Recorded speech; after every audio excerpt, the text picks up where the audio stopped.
So you've decided to buy some head covers for your BMW R NineT, or maybe you want to go racing at your local track, in which case you need some serious head covers to protect those heads.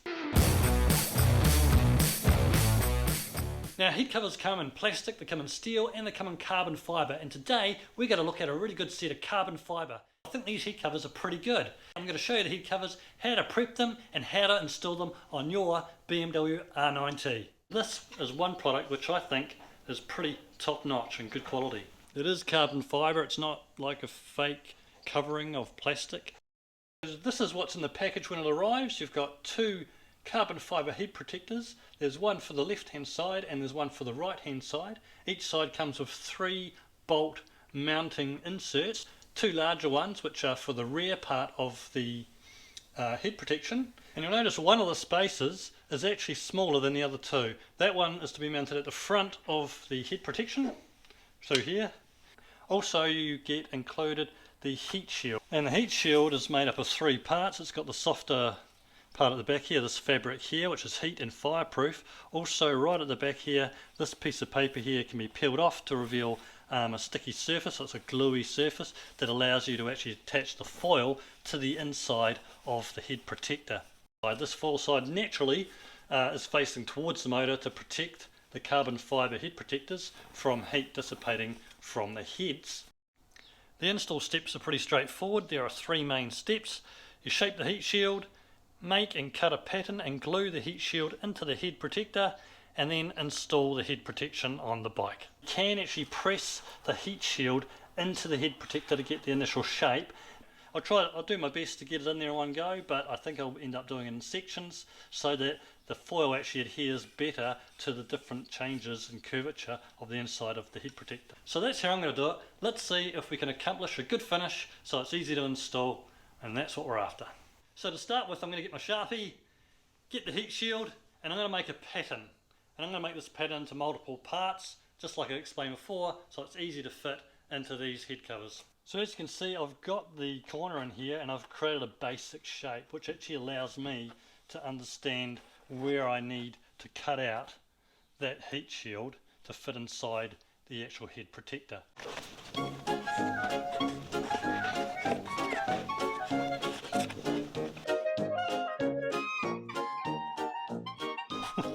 I'm like a 5-year-old with a pair of scissors. It's quite dangerous. There you have it. There's the basic shape for our heat shield.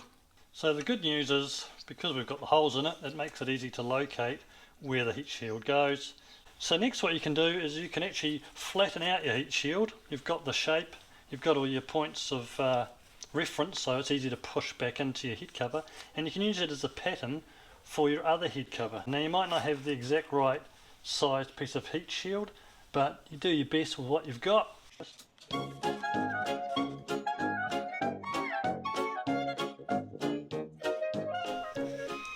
It peels off pretty easily. Peel that off. Once you've peeled off the back, you've revealed the sticky side of it. So when you go to insert your heat protector cover, line up the top corner here and the middle bit here first, and the rest, these sides here, will easily find their location.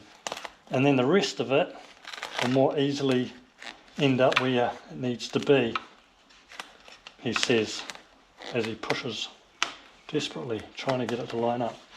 So now we've finished the first part, the first section, and we've got the second section to do. So I'll just do the second section, and what I'm going to use is this, the offcuts from the previous. So we've got some offcuts here.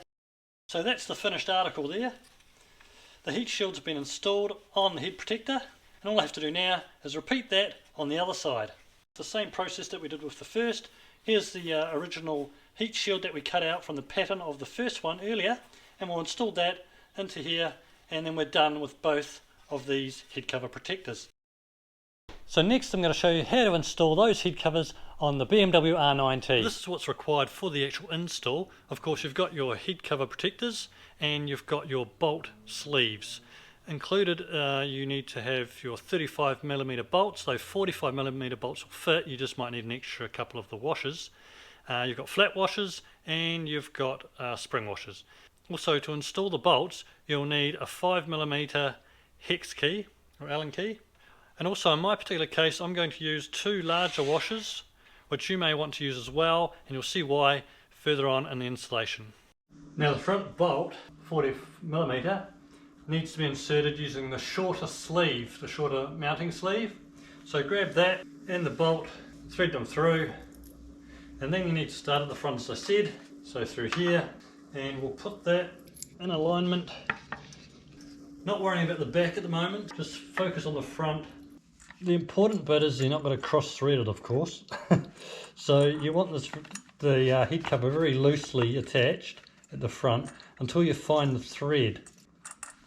So once you've got it in a bit by hand, you can turn it a few more times with your Allen key, but don't make it tight, leave it loose so that you can have movement at the back and install the back bolts, which we'll do now.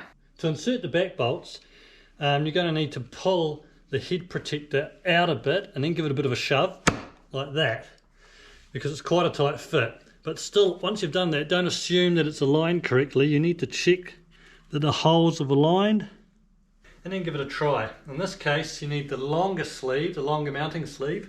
And the other thing I should mention is I'm using 2 washers because I am using 45mm bolts. You could just buy 35mm bolts and then you only need to use 1 washer. Hey, we've got a problem here. I'm having a few problems getting the top hole in the protection guard in place. It's because of the sleeve. So I'm going to omit that, and currently I was using 2 washers on my 45mm bolt. What I'm going to do is take off one of the smaller washers and replace it with a slightly wider one. By using a larger washer, it'll create a cover, and by not using the actual sleeve, it will allow me to align the bolt correctly. Now I'll tighten them all, but I won't do excessive tightening.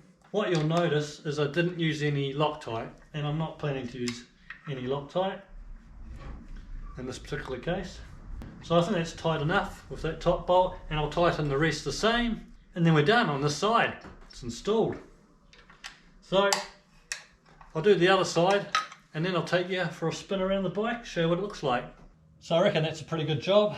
It looks really nice, good finish, and it's going to provide plenty of protection on any of the track riding I do.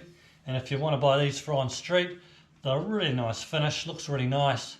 I give the 2 thumbs up for that. If you're interested in these protection guards, they're actually from Moto4U, and you can find them on AliExpress. Just for ease of reference, I've included a link down below directly to them, so have a look on there or search on AliExpress. And if you really enjoyed this video, please feel free, click the like and subscribe. Love to have you back here, love to share more videos. And in the meantime, hopefully I'll see you somewhere out there.